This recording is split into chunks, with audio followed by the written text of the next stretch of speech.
अगर मैं आपसे कहूँ कि कौन सा फॉर्म ऑफ गवर्नमेंट बेस्ट है तो आप किसे सिलेक्ट करोगे? एक ऐसी फॉर्म ऑफ गवर्नमेंट जो डिसीजन तो फास्ट लेती हो लेकिन आप पर कंट्रोल करती हो, या फिर एक ऐसी फॉर्म ऑफ गवर्नमेंट जो डिसीजन स्लो और सोच समझ के लेती हो लेकिन आपके पास पूरा फ्रीडम हो। तो इन सारे चीजों को हम इसी एक वीडियो में डिकोड करने वाले हैं और जानेंगे कि क्यों दुनिया की मोर देन 100 ऑफ कंट्री अपने आप को डेमोक्रेटिक कंट्री कहती है। तो फ्यूचर के चैंपियन और माँ बाप के लाडलो, welcome to my channel. I am Sumit sir और इस वीडियो में हम क्लास 10 के सिविक्स का last chapter outcome of democracy का वन शॉट रैपिड रिवीजन करने वाले हैं और जानेंगे कि अगर हम किसी भी कंट्री में डेमोक्रेटिक फॉर्म ऑफ गवर्नमेंट को एडॉप्ट करते हैं तो क्या कंट्री में डायरेक्ट डेवलपमेंट आ जाएगा, क्या कंट्री में हाइयर इकोनॉमिक ग्रोथ अचीव हो जाएगी, क्या कंट्री में पुअर्टी और इनकम इनइक्वलिटी रिड्यूस हो जाएगी। तो इन सारे टॉपिक को हम एक एक करके वन बाय वन काफी अच्छे से डिटेल में पढ़ने वाले हैं। इस वन शॉट रैपिड रिवीजन में ट्रस्ट में नाखून इतनी चीजें भी हम मिस नहीं करने वाले। Without wasting a time start करते हैं हमारे इस न्यू चैप्टर के बारे में। आउटकम ऑफ डेमोक्रेसी, कि अगर मैंने किसी कंट्री में डेमोक्रेटिक फॉर्म ऑफ गवर्नमेंट को अडॉप्ट किया है तो उसके आउटकम क्या होंगे। How do we assess democracy outcome, कि सर डेमोक्रेसी अगर मैंने अडॉप्ट किया है किसी कंट्री में तो उसके आउटकम को हम कैसे जज करेंगे। तो यहाँ पहला स्टेटमेंट ये बताया गया कि सर डेमोक्रेसी है ना, अगर आपने डेमोक्रेसी अडॉप्ट किया तो फिर भूल जाओ बाकी सारी फॉर्म ऑफ गवर्नमेंट को। क्यों? क्योंकि डेमोक्रेसी जो है ना बेटर फॉर्म ऑफ गवर्नमेंट है जब मैं कंपेयर करूंगा डिक्टेटरशिप के साथ या बाकी अदर अल्टरनेटिव के साथ। अगर मैं किसी भी अल्टरनेटिव किसी भी अगर ऑप्शन दूसरे ऑप्शन पे जाऊंगा, अगर डेमोक्रेसी नहीं सिलेक्ट करना है तो या तो मुझे वन पार्टी पे जाना पड़ेगा, या तो मुझे डिक्टेटरशिप पे जाना पड़ेगा, या तो वो मोनार्की पे जाना होगा। लेकिन इन सारी फॉर्म ऑफ गवर्नमेंट से जो सबसे बेटर फॉर्म ऑफ गवर्नमेंट है वो है डेमोक्रेसी। वाई?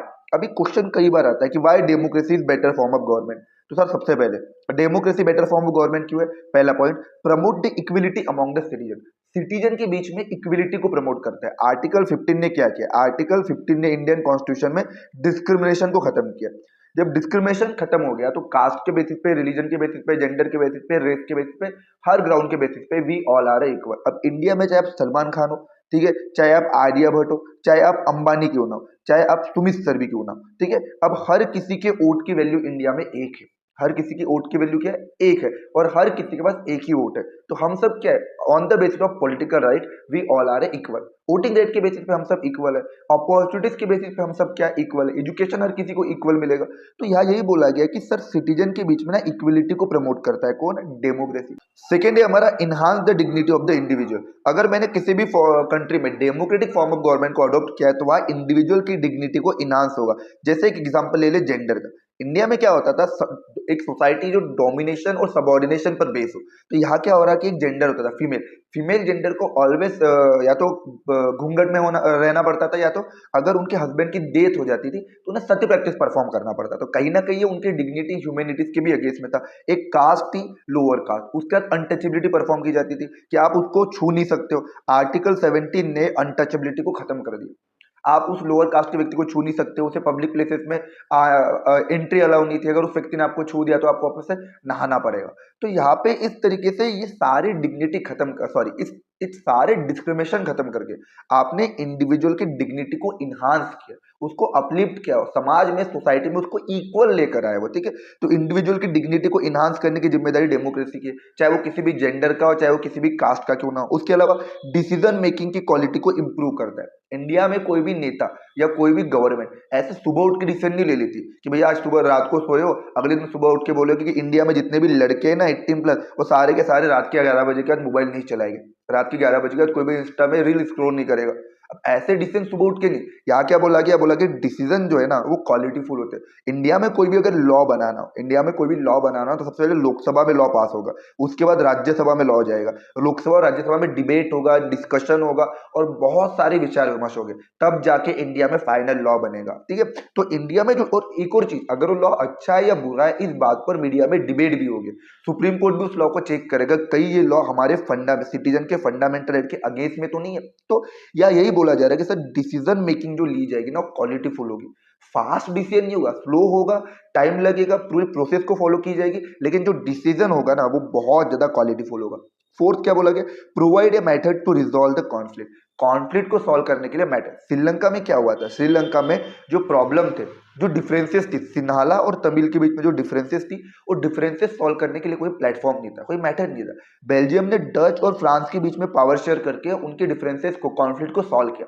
इंडिया में भी, सॉरी, किसी भी डेमोक्रेटिक कंट्री में कॉन्फ्लिक्ट को, डिफरेंसेस को सॉल्व करने का मेथड प्रोवाइड किया जाता है। नॉन डेमोक्रेसी में ऐसा, नॉन डेमोक्रेसी में अगर आपको कोई लैंग्वेज वाला व्यक्ति नहीं पसंद, कोई आपका रिलीजन वाला व्यक्ति नहीं पसंद, कोई कास्ट वाला व्यक्ति नहीं पसंद, तो आप उसको या तो मार दोगे या उसको कंट्री से बाहर निकाल दोगे या उसको सबऑर्डिनेट में रखोगे। लेकिन डेमोक्रेसी क्या कहता है? डेमोक्रेसी कहता है कि नहीं, जितनी भी डिफरेंसेस होगी, रिलीजन के बेसिस पे, कास्ट के बेसिस पे, जेंडर के, या कोई भी कॉन्फ्लिक्ट होगी ना, उन कॉन्फ्लिक्ट को सॉल्व करने का मेथड प्रोवाइड करता है पावर शेयरिंग के थ्रू। अब इमेजिन करो, इंडिया में 1 से 2% सिख कम्युनिटी का पर्सन हमारे देश में प्राइम मिनिस्टर बन सकते हैं, डॉक्टर मनमोहन सिंह। तो हम क्या कर रहे हैं? हम हर तरह के लोगों को पार्टिसिपेट करवा रहे डिसीजन मेकिंग में। इस तरीके से वो जो कम्युनिटी होगी वो कभी भी प्रॉब्लम क्रिएट नहीं करेगी, कॉन्फ्लिक्ट कभी उस कम्युनिटी के बीच में और मेजोरिटी कम्युनिटी के बीच में नहीं देखने को मिलेगी। तो डेमोक्रेसी कॉन्फ्लिक्ट सॉल्व करने के मेथड को प्रोवाइड करता है। उसके अलावा allow room to correct mistake. अब इमेजिन करो, मैंने एक रिप्रेजेंटेटिव को इलेक्ट किया, ठीक है, एक रिप्रेजेंटेटिव को इलेक्ट किया किसी कॉन्स्टिट्यूएंसी, वो भी या तो मेरा एमएलए है या तो एमपी है। इमेजिन करो मेरा एमएलए है। अब वो एमएलए ने 5 साल कुछ भी काम नहीं किया, उस एमएलए ने 5 साल कुछ भी काम नहीं किया, तो आप क्या करोगे? अगले साल उसको इलेक्शन में वोट दोगे?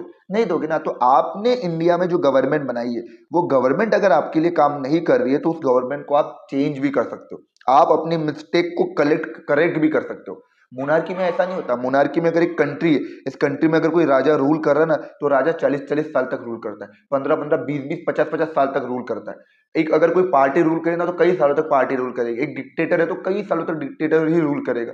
लेकिन डेमोक्रेसी में आप अपनी मिस्टेक को कलेक्ट करने के लिए आपको एक प्लेटफॉर्म मिलता है, आपको एक चांसेस मिलते हैं, अपॉर्चुनिटी मिलती है। हर 5 साल में इलेक्शन के बाद इलेक्शन होते हैं, और उस इलेक्शन में आप अपनी प्रॉब्लम को क्या कर सकते हो? आप अपने एरिया के रिप्रेजेंटेटिव को, गवर्नमेंट को चेंज कर सकते हो। तो बेसिकली अगर मैं बोलूँ तो ये सारी चीजें आपको सिर्फ और सिर्फ डेमोक्रेसी दे सकती है।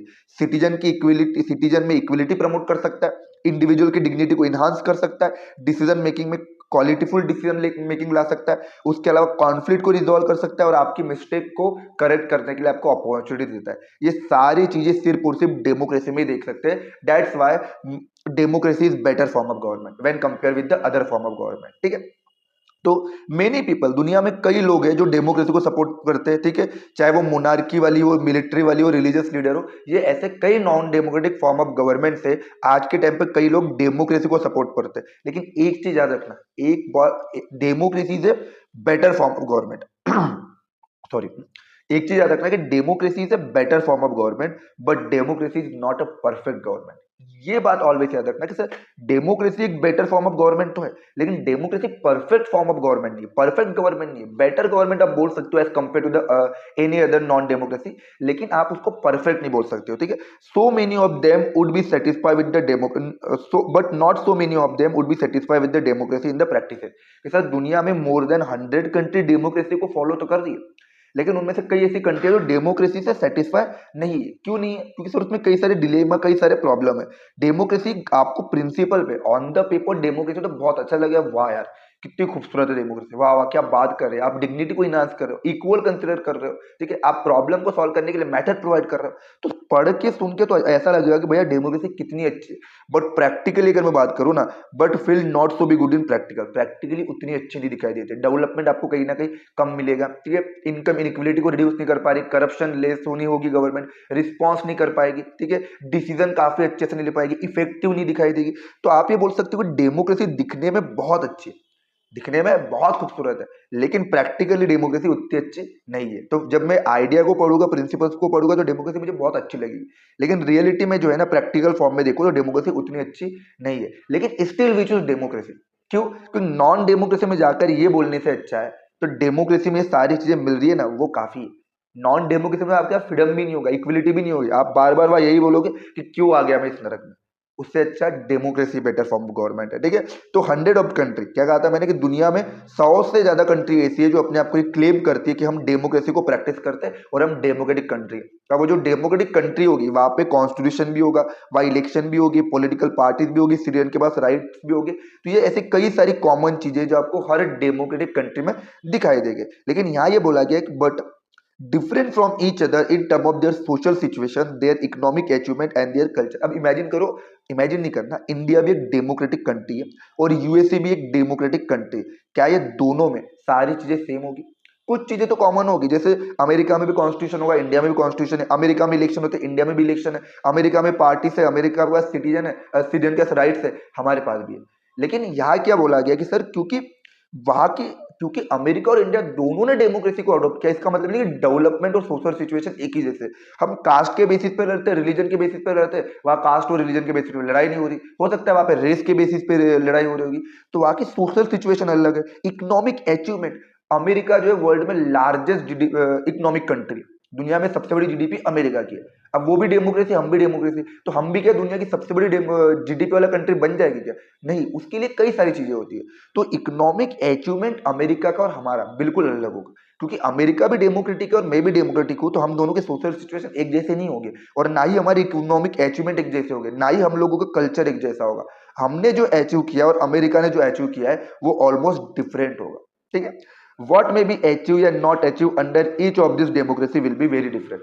कि सर हर डेमोक्रेसी में सोशल सिचुएशन अलग होगी, हर डेमोक्रेसी में इकोनॉमिक अचीवमेंट अलग होगी, कल्चर अलग होगी, और जो उस कंट्री ने अचीव किया होगा वो दूसरे डेमोक्रेटिक कंट्री से बिल्कुल डिफरेंट होगा। ठीक है, democracy best form of government हो सकती है लेकिन वो परफेक्ट नहीं। कि डेमोक्रेसी बेस्ट गवर्नमेंट हो सकती है लेकिन वो परफेक्ट गवर्नमेंट नहीं है। क्यों? क्योंकि it can not guaranteed success in every field, it only provide the opportunity to achieve a better thing. देखो, अगर आपने किसी कंट्री में डेमोक्रेसी को एडॉप्ट किया, अगर आपने किसी कंट्री में डेमोक्रेसी को अगर आपने एडॉप्ट किया, इसका मतलब ये नहीं है कि उस कंट्री में हर फील्ड में, इकोनॉमिक टर्म में, सोशल टर्म में, पॉलिटिकल टर्म में, हर चीज में डेवलपमेंट आएगा। नहीं, डेमोक्रेसी आपको खाली एक अपॉर्चुनिटीज प्रोवाइड कर सकता है। उस अपॉर्चुनिटीज को यूज करना, उसको ग्रैब करना, ये आपकी काम है, ये आपकी जिम्मेदारी है। तो democracy best form of government, आप बेटर फॉर्म ऑफ गवर्नमेंट बोल सकते हो, लेकिन इसे परफेक्ट नहीं बोल सकते हो, क्योंकि कई सारी ऐसी कमियां हैं जो डेमोक्रेसी में दिखाई देगी। ठीक है, पॉलिटिकल इनस्टेबिलिटी देखने को मिलेगी, कई बार 5-5 साल बाद इलेक्शन चेंज हो जाती है, तो लॉन्ग टर्म पॉलिसी आप नहीं देख पाओगे, क्लीन गवर्नमेंट नहीं देख पाओगे। ठीक है, लेस अकाउंटेबल, लेस रिस्पॉन्सिव कभी कभी दिखाई देती है। तो डेमोक्रेसी जो है ना, वो आपको हर फील्ड में सक्सेस की गारंटी। नाइजीरिया अगर एक पुअर कंट्री है, नाइजीरिया में मैं डेमोक्रेसी अडॉप्ट कर दूंगा, डेमोक्रेसी अगर वहां के लोगों ने एक्सेप्ट कर लिया, तो क्या नाइजीरिया डेवलप्ड हो जाएगा क्या? नहीं। तो ये चीज याद रखना कि डेमोक्रेसी एक जस्ट फॉर्म ऑफ गवर्नमेंट है। वहां अगर आपने किसी कंट्री में डेमोक्रेसी को एडॉप्ट किया, इसका मतलब आप ये मत समझो कि वहां सब डेवलपमेंट आ जाएगा, सब कुछ अच्छा हो जाएगा करके। ठीक है, हम नेक्स्ट टॉपिक है हमारा accountable, responsive and legitimate government. Accountable, responsive and legitimate government, क्योंकि मैंने किसी कंट्री में डेमोक्रेटिक फॉर्म ऑफ गवर्नमेंट को एडॉप्ट किया है, तो मैं एक्सपेक्ट करूंगा कि उस कंट्री में जो गवर्नमेंट होगी वो अकाउंटेबल होगी, यानी आंसरेबल होगी। उस कंट्री में जो गवर्नमेंट होगी वो रिस्पॉन्सिव होगी, यानी हमारे नीड पर, हमारी प्रॉब्लम पर रिस्पॉन्स करेगी। और उस कंट्री में जो गवर्नमेंट होगी वो लेजिटिमेट होगी, यानी पीपल के द्वारा इलेक्ट की हुई गवर्नमेंट होगी। तो क्योंकि मैंने किसी कंट्री में ये चीजें डेमोक्रेसी को एडॉप्ट किया है, इसलिए मैं ये तीन चीजें डेमोक्रेसी से एक्सपेक्ट करूंगा। आप नॉन डेमोक्रेसी में तो एक्सपेक्ट भी नहीं कर सकते हो। आप किसी से उम्मीद उसी से रखते हो जो आपकी उम्मीद पूरी करता हो, तो आप एक्सपेक्टेशन भी उसी से रखोगे जो आपकी एक्सपेक्टेशन पूरी करता हो। तो डेमोक्रेसी में मैंने एक्सपेक्टेशन इसलिए रख रहा हूँ क्योंकि मुझे पता है डेमोक्रेसी हमें ये सब चीजें प्रोवाइड कर सकता है। नॉन डेमोक्रेसी वाले रूल में, मोनार्की में, राजा के रूल में, वन पार्टी रूल में, या फिर जब मिलिट्री रूल करते हो ना, वहां पर आप ये चीजें बोल तक नहीं पाओगे। लेकिन जहाँ डेमोक्रेसी, वहां मैं एक्सपेक्ट करूंगा कि जो मोस्ट बेसिक आउटकम निकले डेमोक्रेसी का, वो ये निकले कि वो एक ऐसी गवर्नमेंट प्रोड्यूस करे जो सिटीजन के लिए अकाउंटेबल हो, एक ऐसी गवर्नमेंट प्रोड्यूस करे जो सिटीजन के एक्सपेक्टेशन और नीड पर रिस्पॉन्स करे। ठीक है, तो सबसे पहले ये कई बार ये क्वेश्चन आता है पेपर में, अकाउंटेबल, रिस्पॉन्सिबल, लेजिटिमेट गवर्नमेंट को पूछा जाता है पेपर में कई बार। ठीक है, तो अकाउंटेबल गवर्नमेंट क्या है? तो democracy ensure that rulers are accountable to the people. Accountable government क्या है? कि डेमोक्रेसी ये इंश्योर करता है कि जो रूलर्स है, जो हमारे रिप्रेजेंटेटिव है, जिसे हम इलेक्शन में वोट देकर इलेक्ट करते हैं, वो रूलर, वो रिप्रेजेंटेटिव पीपल के लिए अकाउंटेबल मतलब आंसरेबल हो। ठीक है, कि अगर आप इंडिया में कोई लॉ लेकर आ रहे हो, ठीक है, अगर आप इंडिया में कोई रूल्स लेकर आ रहे हो, कोई लॉ लेकर आ रहे हो, कोई डिसीजन ले रहे हो, तो पीपल को बताओ आप क्यों ले रहे हो करके। ठीक है, उसमें पीपल का क्या बेनिफिट होगा करके। अगर कंट्री में कुछ गलत चीजें हो रही तो आपको आंसर करना पड़ेगा पीपल के लिए। मोनार्की में ऐसा नहीं, राजा तो यही कहेगा ना, भैया मेरी मर्जी में कुछ भी करूं, मुझे काले लोग नहीं पसंद, मैं कालों को मार दूंगा, मुझे मोटे लोग नहीं पसंद, मैं मोटों को मार दूंगा। हिटलर क्या करता था? हिटलर रेस के बेसिस पे भेदभाव करता था ना। ठीक है, तो डेमोक्रेसी इस चीज को अवॉइड करता है। डेमोक्रेसी कहता है कि नहीं, जो रूलर्स होगा, रिप्रेजेंटेटिव होगा, जो गवर्नमेंट चला रहा है, वो पीपल के लिए अकाउंटेबल होगा, और people can choose and remove leader.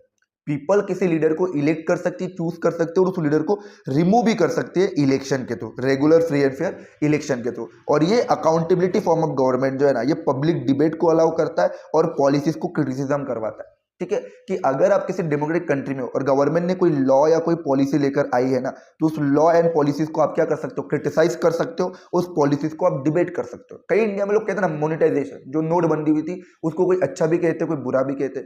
Non democracy में आप ऐसा बोल ही नहीं सकते हो, राजा ने जो बोला आपको फॉलो करना पड़ेगा, फिर उसका लॉ आपको पसंद हो, पॉलिसी पसंद हो या फिर ना पसंद हो। ठीक है, तो अकाउंटेबिलिटी मतलब कि रूलर आंसरेबल होना चाहिए और पीपल जो है वो जब चाहे तब रूलर को चेंज कर सकती है, किसके through, free and fair election के थ्रू। साथ ही साथ ये बोला गया कि पीपल जो है पब्लिक डिबेट में पार्टिसिपेट कर सकती है और पॉलिसीज को क्रिटिसाइज भी कर सकती है। लेकिन चैलेंजेस क्या देखने को मिलते हैं अकाउंटेबल गवर्नमेंट में, लिमिटेशन क्या है सर?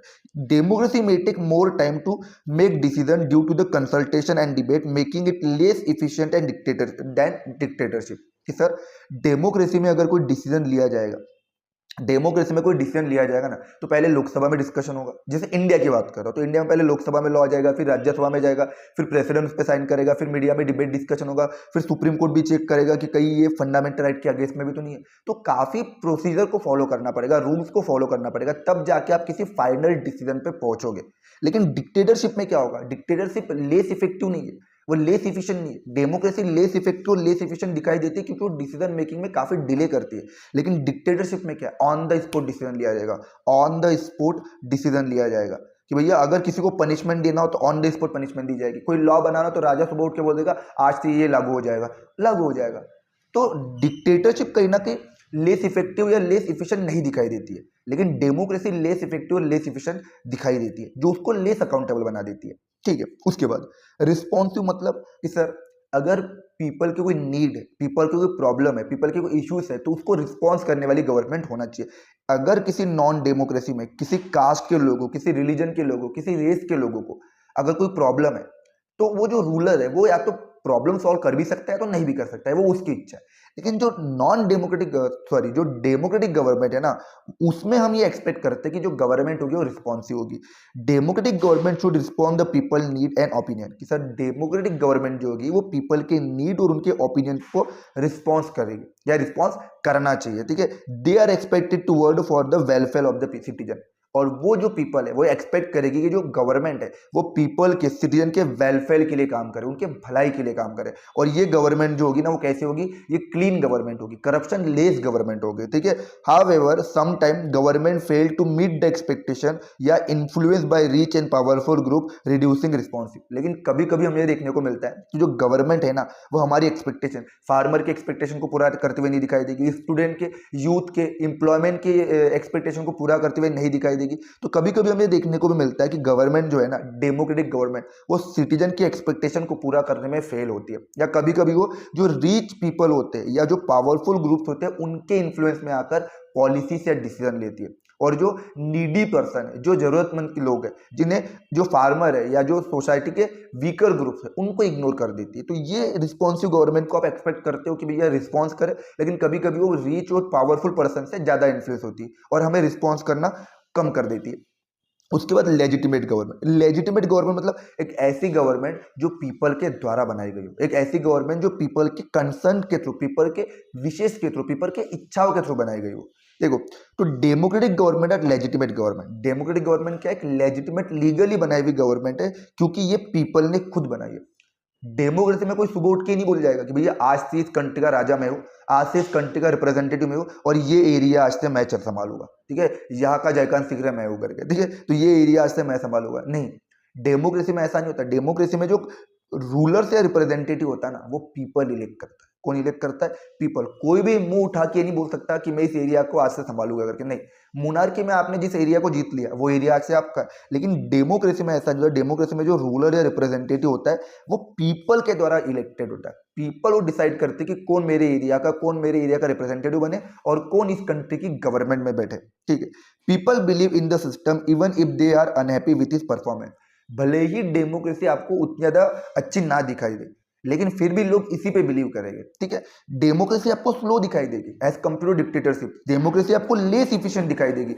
डेमोक्रेसी पीपल की नीड और उनके एक्सपेक्टेशन पर रिस्पॉन्स नहीं करते हुए दिखाई देगी। डेमोक्रेसी करप्शन लेस नहीं होगी फिर भी, but a democratic government is people own government. भले ही डेमोक्रेसी स्लो, भले ही डेमोक्रेसी लेस इफिशिएंट हो, भले ही डेमोक्रेटिक करप्शन फ्री नहीं हो, भले ही डेमोक्रेटिक गवर्नमेंट रिस्पॉन्सिव गवर्नमेंट ना दिखती हो, लेकिन फिर भी मैं डेमोक्रेटिक फॉर्म ऑफ गवर्नमेंट को ही एक्सेप्ट करूंगा। क्यों? क्योंकि ये पीपल की अपनी खुद की गवर्नमेंट है। वो कहते हैं ना, एक माँ के लिए उसका बेटा कितना भी बदसूरत हो, एक माँ के लिए एक बेटा कितना भी बदसूरत हो, लेकिन एक माँ के लिए हमेशा वो लड़का खूबसूरत ही होता है। ठीक है, तो हर माँ के लिए अपना अपना बच्चा राजकुमार होता है। उसी तरीके से बोला गया कि डेमोक्रेटिक गवर्नमेंट भले ही स्लो होगी, लेस इफिशिएंट होगी, लेस रिस्पॉन्सिव होगी, करप्शन लेस नहीं होगी, फिर भी पीपल जो है ना वो डेमोक्रेटिक फॉर्म ऑफ गवर्नमेंट को अडॉप्ट करेगी। क्यों? क्योंकि ये पीपल की अपनी गवर्नमेंट है। ठीक है, तो that's why there is a overwhelming support for the idea of democracy all over the world. यही कारण है कि पूरे वर्ल्ड में डेमोक्रेटिक आइडिया का बहुत जमकर सपोर्ट किया जाता है। और स्पेशली साउथ एशिया कंट्री की अगर मैं बात करूँ ना, तो साउथ एशिया कंट्री में अगर बात करूँ तो बांग्लादेश में 69% लोग ये कहते हैं कि डेमोक्रेसी बहुत अच्छी गवर्नमेंट है। इंडिया में 70% लोग कहते हैं कि डेमोक्रेसी प्रेफरेबल गवर्नमेंट है। नेपाल में 62%, पाकिस्तान को तो छोड़ ही दो, श्रीलंका में 71% है। ठीक है, और कौन से कितने परसेंट लोग ये मानते हैं कि डिक्टेटरशिप इज बेटर है? तो यह बोला गया बांग्लादेश में 6% लोग ये मानते हैं कि डिक्टेटरशिप बेटर है। इंडिया में 9%, नेपाल में 10%, पाकिस्तान में 14%, श्रीलंका में 11%। तो अगर आप देखो तो मोस्टली साउथ एशिया में ना जो कंट्री है, बांग्लादेश, इंडिया, नेपाल, पाकिस्तान, श्रीलंका, वह डेमोक्रेसी को प्रेफरेबल माना जा रहा है। That's why there is a overwhelming support for the idea of democracy all over the world.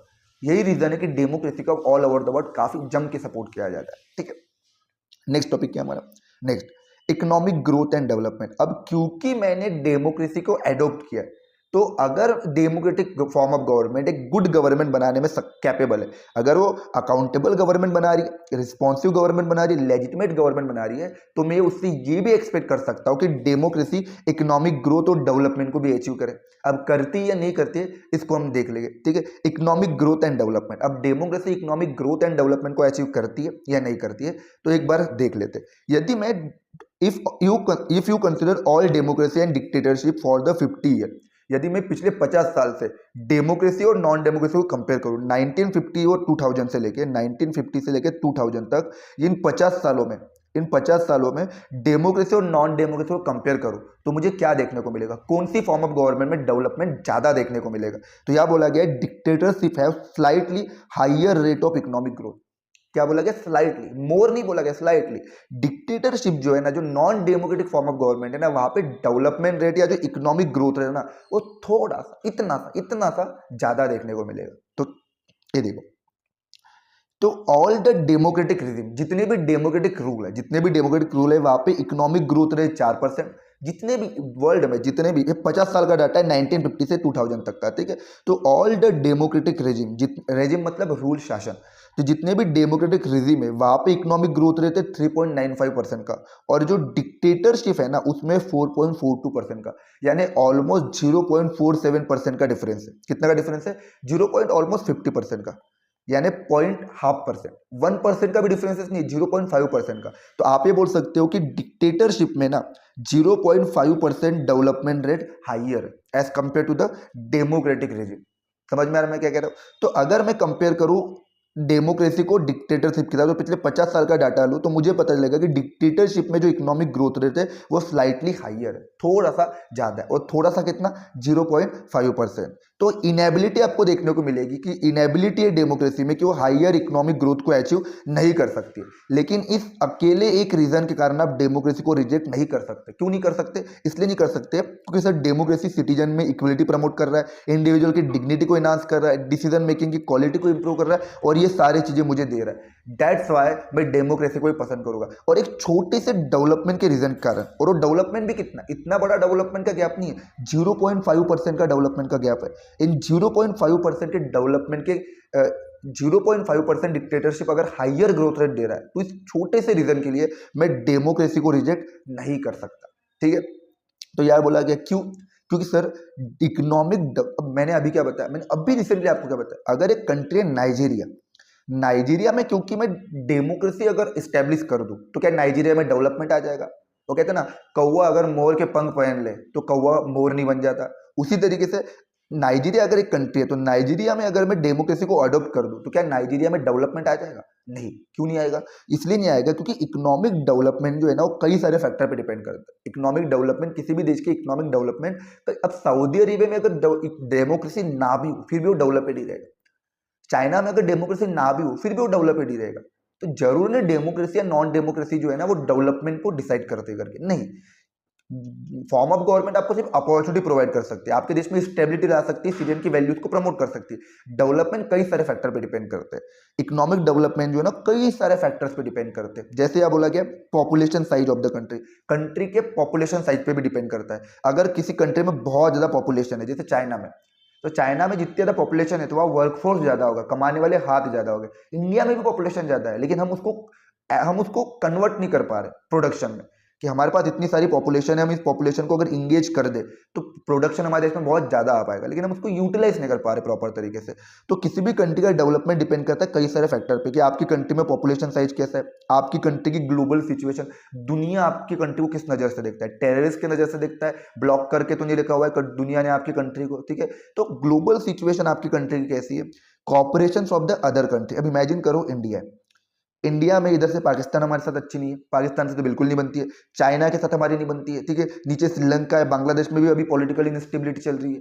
तो अगर दुनिया के बाकी अदर कंट्रियों का कॉपरेशन अगर आपके पास नहीं हो तो क्या आप डेवलपेड हो पाओगे? क्या नहीं हो पाओगे ना। जैसे अफगानिस्तान, अफगानिस्तान को कई सारी कंट्री कॉपरेट, ईरान हो गया, इसराइल हो गया, पैलेस्टीन हो गया, तो वर्ल्ड यूक्रेन अगर की बात करूं तो दुनिया के अदर कंट्री का अगर आपको कॉपरेशन ना मिला हो, दुनिया की अदर कंट्री आप पे हमेशा अटैक करने को देख रही हो, तो आप पूरा का पूरा जो इन्वेस्टमेंट है, अपना पूरा का पूरा जो मनी है ना, आपकी पूरे कंट्री इकोनॉमी डिफेंस एक्सपेंडिचर को स्ट्रॉन्ग करने में लगा दोगे। अगर इंडिया अपना पूरा का पूरा पैसा बॉर्डर में आर्मी को स्ट्रॉन्ग करने में, डिफेंस को स्ट्रॉन्ग करने में लगा देगा, तो क्या हमारे इंफ्रास्ट्रक्चर ग्रो हो पाएगा? हेल्थ फैसिलिटी आ पाएगी? एजुकेशन फैसिलिटी आ पाएगी? नहीं आ पाएगी ना। तो डेवलपमेंट जो है ना वो कंट्री के साइज पे भी डिपेंड करता है, ग्लोबल सिचुएशन, दुनिया हमको किस नज़र से देख रहा है ये भी डिसाइड डिपेंड करता है, और दूसरी कंट्री में किस तरीके से कॉपरेट कर रही है। दूसरी कंट्री अगर कॉपरेट कर रही है तो हम हमारा पूरा इन्वेस्टमेंट डिफेंस पे खर्च नहीं करेंगे, हम पब्लिक फैसिलिटी प्रोवाइड करने में खर्च करेंगे। लेकिन हमारे आसपास के नेबरिंग कंट्री अगर आंख लगा कर ही बैठे, निशाना लगा कर ही बैठे कि भैया हमें इनको उड़ाना ही है करके, और ये बात हमें पता है, तो हम हमारा पूरा इन्वेस्टमेंट डिफेंस में लगाएंगे, ठीक है। तो इससे पब्लिक को फैसिलिटी नहीं मिल पाएगी। उसके अलावा इकोनॉमिक प्रायोरिटीज, रिसोर्सेस आपके देश में होना चाहिए। नाइजीरिया बाकी अदर कंट्री में रिसोर्सेस ही नहीं है, तो फिर डेमोक्रेसी लगाओ या नॉन डेमोक्रेसी लगाओ, वो डेवलपमेंट तो होगा नहीं। तो इकोनॉमिक रिसोर्सेज भी वैल्यूएबल होते हैं। जैसे यूएई में, सऊदी अरेबिया में वहाँ रिसोर्सेस है, तो वहाँ डेमोक्रेसी हो या नॉन डेमोक्रेसी, डजेंट मैटर, ठीक है। तो however the difference in the rate of economic development between the less developed country with the dictatorship and the democracy is negligible. अगर मैं डिफरेंसेस को लूंगा ना डेमोक्रेसी के बीच में और डिक्टेटरशिप के बीच में, जो इकोनॉमिक डेवलपमेंट का जो डिफरेंसेस है वो बहुत कम है, वो निग्लेजेबल है, उसको आप निग्लेक्ट कर सकते हो। खाली एक डेवलपमेंट के बेसिस पे आप डेमोक्रेसी को रिजेक्ट नहीं कर सकते हो, क्योंकि डेमोक्रेसी आपको कई सारे पॉजिटिव आउटकम देता है। तो that's why it is better to prefer the democracy, इसलिए बेटर है कि आप डेमोक्रेसी को प्रेफर करो, क्योंकि वो आपको कई सारे पॉजिटिव आउटकम प्रोवाइड करता है, ठीक है। Reduction of inequality and poverty. One of the main expectation from democracy is economic equality and poverty reduction. अब अगर क्योंकि मैंने किसी कंट्री में डेमोक्रेटिक फॉर्म ऑफ गवर्नमेंट को अगर मैंने एक्सेप्ट किया या अडॉप्ट किया है, तो मैं उससे ये एक्सपेक्टेशन रखूंगा या मैं उससे ये उम्मीद रखूंगा कि उस कंट्री का आउटकम ये निकले, उस डेमोक्रेटिक कंट्री का आउटकम ये निकले कि उस कंट्री में इकोनॉमिक इक्वलिटी हो, उस कंट्री में पुअर्टी रिडक्शन हो जाए, उस कंट्री में पुअर्टी रिड्यूस हो जाए। अब क्योंकि आप किसी कंट्री में democratic form of government adopt कर रहे हो, तो आप उससे ये एक्सपेक्ट करना चालू कर दोगे कि उस देश में गरीबी खत्म हो जाए और इकोनॉमिक इक्वलिटी आ जाए। याद रखना कि डेमोक्रेसी जो है ना वो पॉलिटिकल इक्वलिटी दे सकता है, पॉलिटिकल इक्वलिटी दे सकता है। पॉलिटिकल इक्वलिटी मतलब हर किसी के, हर सिटीजन को इक्वल राइट टू वोट दे सकता है, हर सिटीजन को इक्वल राइट टू वोट दे सकता है, और हर वोट की एक वैल्यू दे सकता है। तो डेमोक्रेसी बेस होता है पॉलिटिकल इक्वलिटी पर, ना कि इकोनॉमिक इक्वलिटी पर। देखो, अगर आपको समझना है कि इनकम इनइक्वलिटी क्या है, इनकम इनइक्वलिटी को अगर आप डिटेल में पढ़ना चाहते हो तो मैं लिंक नीचे डिस्क्रिप्शन में डाल दिया हूँ, तो आप उस डिस्क्रिप्शन में जो लिंक है ना उसको क्लिक करके आप वो वीडियो देख सकते हो। मैंने एक प्रॉपर एक डिटेल में वीडियो बनाया हुआ है इनकम इनइक्वलिटी पर। तो इनकम इनइक्वलिटी पर डिटेल में अगर आपको वीडियो देखना हो तो आप डिस्क्रिप्शन पे लिंक क्लिक करके चेक कर सकते हो, ठीक है। तो इंडिया में इनकम इनइक्वलिटी बहुत ज़्यादा है। अब इनकम इनइक्वलिटी मतलब किसी के पास अंधा पैसा है, कोई 80,000 के जूते पहन रहा है, कोई 10 फ्लोर की बिल्डिंग में 5 ही लोग रह रहे हैं और किसी के बच्चे सड़कों पे सो रहा है, कोई 2 वक्त की रोटी के लिए भी तरस रहा है, कोई 2 वक्त की रोटी के लिए भी तरस रहा है, और कोई भरपेट खाना खा पा रहा है। तो याद है, कोई इनकम इनइक्वलिटी को यहाँ पे बहुत बढ़िया तरीके से एक्सप्लेन किया हुआ है कि सर जो 2% की जो पॉपुलेशन है ना उनके पास रिसोर्सेज बहुत ज़्यादा है, बहुत ज़्यादा रिसोर्सेज है। कोई सड़क पे सो रहा है लेकिन कोई 10 फ्लोर की बिल्डिंग में अकेला सो रहा है, ठीक है। कोई भरपेट खाना खा रहा है तो कोई कटोरा लेके सड़कों पे भीख मांग रहा है, किसी के बच्चे कॉन्वेंट स्कूल पे सो रहे तो किसी के बच्चे कचरा उठा रहे। तो इंडिया में या किसी भी कंट्री में आप ये एक्सपेक्टेशन करते हो कि उस देश में इनकम के बेसिस पे जो इन इक्वेलिटी है वो इन इक्वेलिटी खत्म हो जाए करके, क्योंकि 50% पॉपुलेशन के पास जो रिसोर्सेज चाहिए वो बहुत कम है, और जो कुछ परसेंट पॉपुलेशन है उनका रिसोर्सेज बहुत सारी है। इसलिए आप ये एक्सपेक्टेशन करते हो कि सर मेन एक्सपेक्टेशन डेमोक्रेसी का ये कि इकोनॉमिक के बेसिस पे इक्वेलिटी हो, इनकम सबकी इक्वल हो और पोवर्टी रिड्यूस हो करके। रियलिटी क्या देखने को मिलती है डेमोक्रेटिक कंट्री में? क्या डेमोक्रेटिक कंट्री इकोनॉमिक इक्वेलिटी को और पोवर्टी को रिड्यूस कर पा रहा है? तो रियलिटी ये है कि सर वेल्थ जो है ना अनइवनली डिस्ट्रीब्यूटेड है, किसी के पास बहुत सारा पैसा है और किसी के पास कुछ भी नहीं है। ठीक है, अगर मैं कंट्री की बात करूं तो यह बोला गया सर साउथ अफ्रीका की अगर बात करूं तो साउथ अफ्रीका में टॉप के 20% पॉपुलेशन के पास 64.8% इनकम है। 20% जो टॉप की पॉपुलेशन है साउथ अफ्रीका में उनके पास 64.8% है, जबकि बॉटम के 20% के पास सिर्फ 2.9 है। यूएसए में टॉप 20% के पास 50% इनकम है, जबकि अगर बात करूं बॉटम की 20% के पास 40% शेयर ऑफ इनकम है, सॉरी 4% की शेयर ऑफ इनकम है। तो आप ये सोचो कि जो अमेरिका में टॉप के 20% लोग हैं ना उनके पास है 50% इनकम, और बॉटम के 20% लोगों के पास 4% की इनकम है।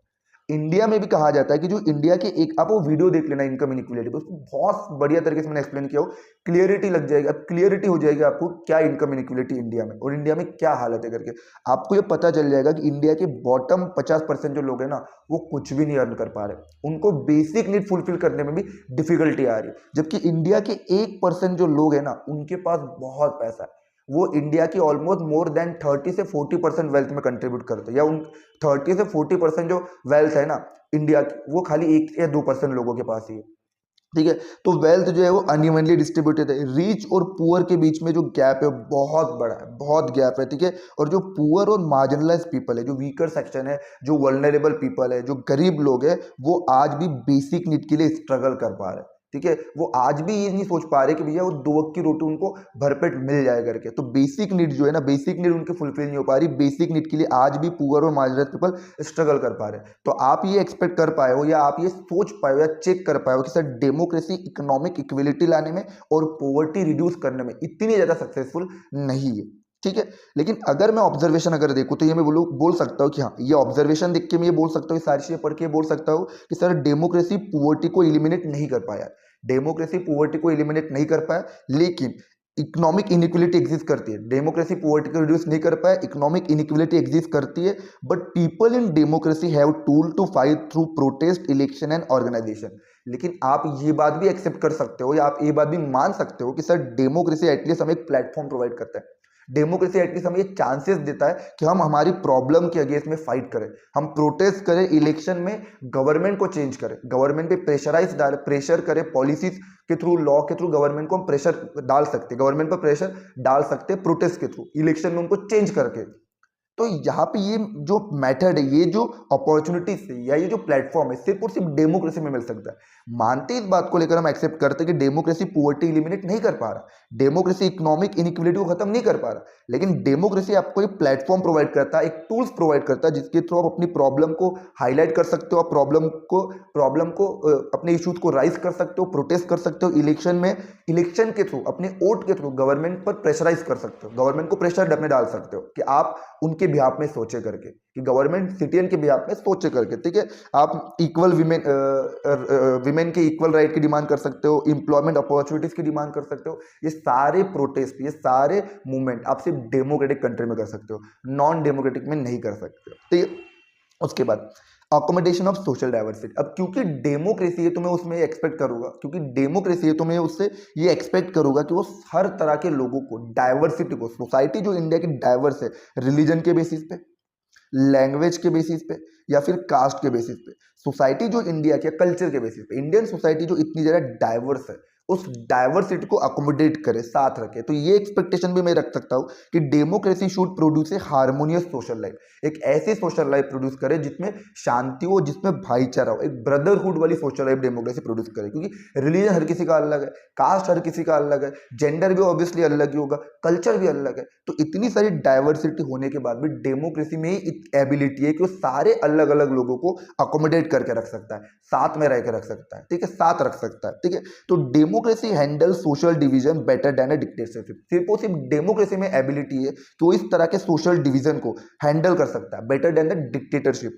दे respect differences of religion language and caste. Democracy जो है वो रिलीजन लैंग्वेज या कास्ट के बेसिस पे रहने वाली डाइवर्सिटी डिफरेंसेस को रिस्पेक्ट करता है।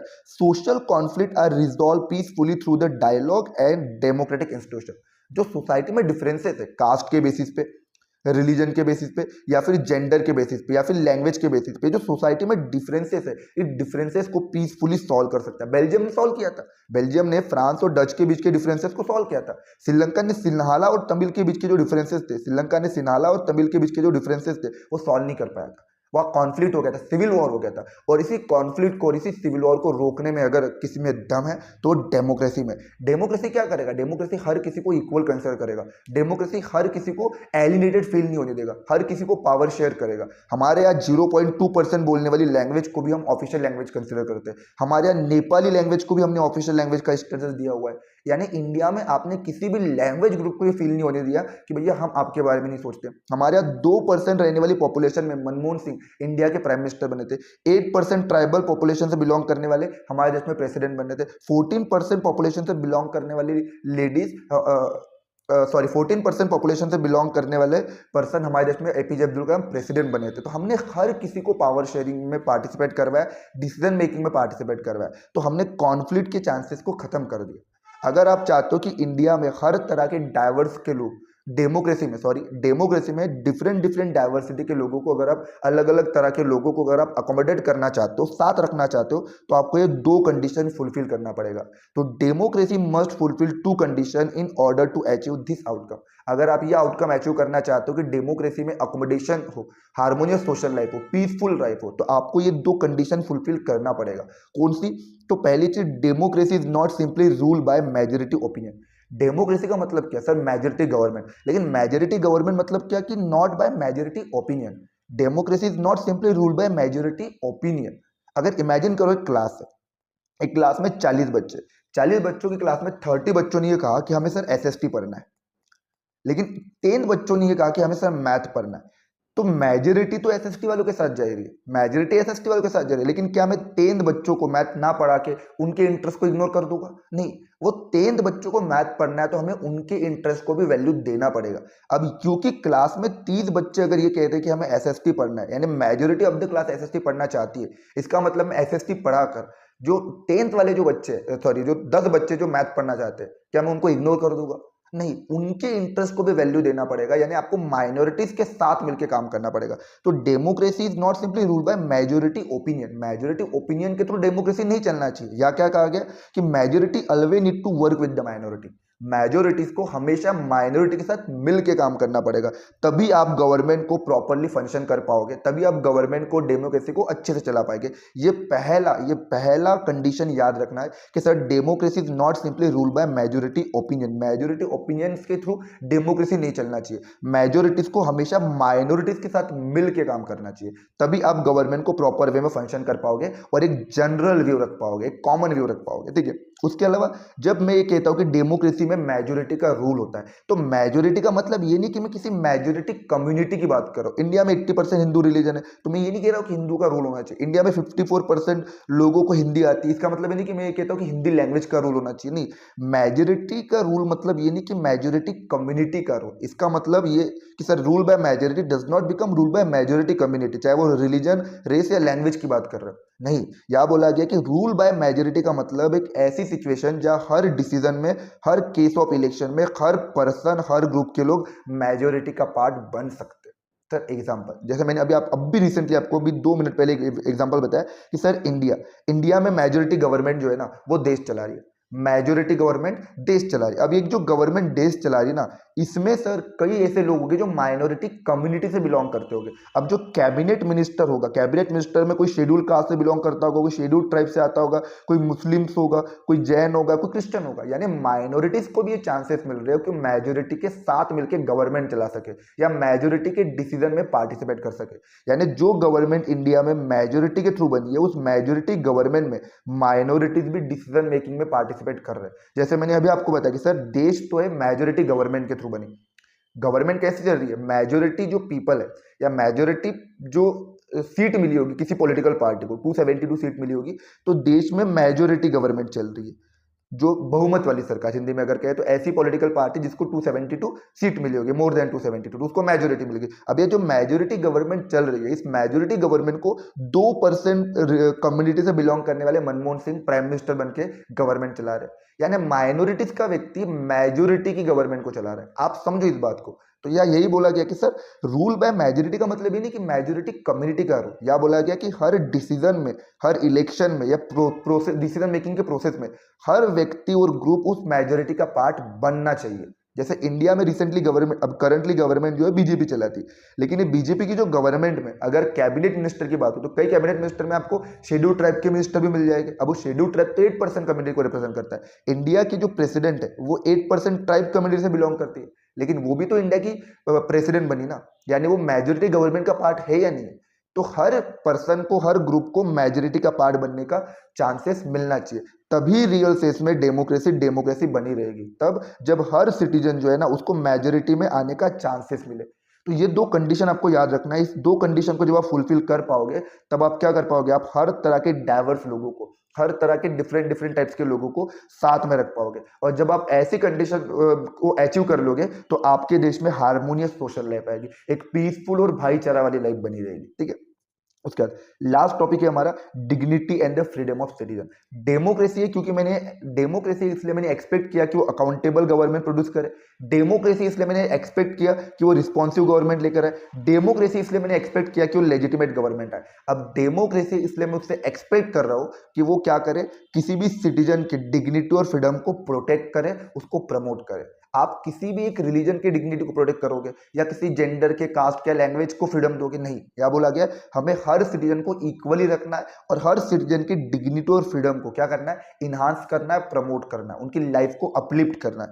तो democracy promote the dignity of the individual. Democracy सिर्फ इकलौती ऐसी फॉर्म ऑफ गवर्नमेंट है जो इंडिविजुअल की डिग्निटी को प्रमोट करता है और हर व्यक्ति को इक्वली ट्रीट करता है। डेमोक्रेसी में ही जो है पीपल फ्रीडम को एंजॉय कर सकता है, फ्रीडम ऑफ स्पीच को एंजॉय कर सकता है। आप गवर्नमेंट के अगेंस्ट में कुछ भी बोल सकते हो, कुछ भी मतलब वो लिमिट में होना चाहिए। ठीक है, आप कुछ भी ना बोल दो, मतलब लिमिट में होना चाहिए। तो डेमोक्रेसी में जो है ना पीपल फ्रीडम को एंजॉय कर सकते हैं, freedom of speech. Freedom of speech मतलब आपको बोलने की आजादी है, आप अपनी बातों को एक्सप्रेस कर सकते हो, आप डिसीजन मेकिंग में पार्टिसिपेट कर सकते हो, इलेक्शन में पार्टिसिपेट कर सकते हो, गवर्नमेंट में पार्टिसिपेट। नहीं पसंद गवर्नमेंट, खुद ही इलेक्शन में खड़े हो जाओ, खुद ही इलेक्शन में खड़े हो जाओ, खुद ही गवर्नमेंट बना दो, खुद ही प्राइम मिनिस्टर बन जाओ, आपकी इच्छा है भैया। डेमोक्रेसी में फ्रीडम है। डेमोक्रेसी में कोई भी, एक पेपर बेचने वाला हो, एक चाय बेचने वाला हो, एक फेल व्यक्ति हो या एक कोई भी हो, क्रिमिनल क्यों ना हो, वो भी डेमोक्रेसी में पार्टिसिपेट कर लेता है। तो अच्छी बात है या बुरी बात है, वो तो हम 9th क्लास में पढ़ चुके हैं, मेरिट एंड डिमेरिट। ठीक है। तो people enjoy freedom of speech, expression and participation in democracy and women and disadvantage group get voice and representation. Sir society जो है ना, हमारी सोसाइटी में विमेन को कभी एजुकेशन दिया ही नहीं। हमारी सोसाइटी ने वीमेन के साथ हमेशा डिस्क्रिमिनेशन किया। हमारी सोसाइटी ने वीमेन के साथ एक्सप्लॉइटेशन किया। हर रिलीजन ग्रुप ने वीमेन के साथ एक्सप्लॉइटेशन किया, डिस्क्रिमिनेशन किया, डिसएडवांटेज को फेस करना पड़ा था, सती प्रैक्टिस को परफॉर्म करना पड़ता था, डिसएडवांटेज फेस किए जाते थे। लेकिन डेमोक्रेसी आने के कारण हमने मैन और वीमेन दोनों को क्या किया है, इक्वल कंसिडर किया है और दोनों को इक्वल अपॉर्चुनिटीज दी। तो वीमेन एंड डिसएडवांटेज ग्रुप यानी जो शेड्यूल कास्ट, शेड्यूल ट्राइब या जो मार्जिनलाइज ग्रुप है, तो वीमेन और डिसएडवांटेज ग्रुप को भी अपनी आवाज, वॉइस को राइज करने का चांसेस मिला। ठीक है, उन्हें भी अब पॉलिटिक्स में रिप्रेजेंटेशन मिला, वो भी पॉलिटिक्स में पार्टिसिपेट कर सकते हैं। तो women and disadvantage group gate a platform, उन्हें एक प्लेटफॉर्म मिला। डेमोक्रेसी ने उन्हें एक प्लेटफॉर्म प्रोवाइड किया कि वो अपनी वॉइसेस को, अपनी जो इक्वल ट्रीटमेंट की जो डिमांड है उसको हाईलाइट कर सकते हैं और सोसाइटी में अपने आप को इक्वल कंसिडर करवा सकते हैं। ठीक है, ये पॉसिबल हुआ पाया सिर्फ और सिर्फ डेमोक्रेसी में, क्योंकि डेमोक्रेसी हर सिटीजन, चाहे वो विमेन हो, चाहे मैन हो, चाहे वो अपर कास्ट हो, चाहे लोअर कास्ट हो, हर सिटीजन के फ्रीडम की, डिग्निटी की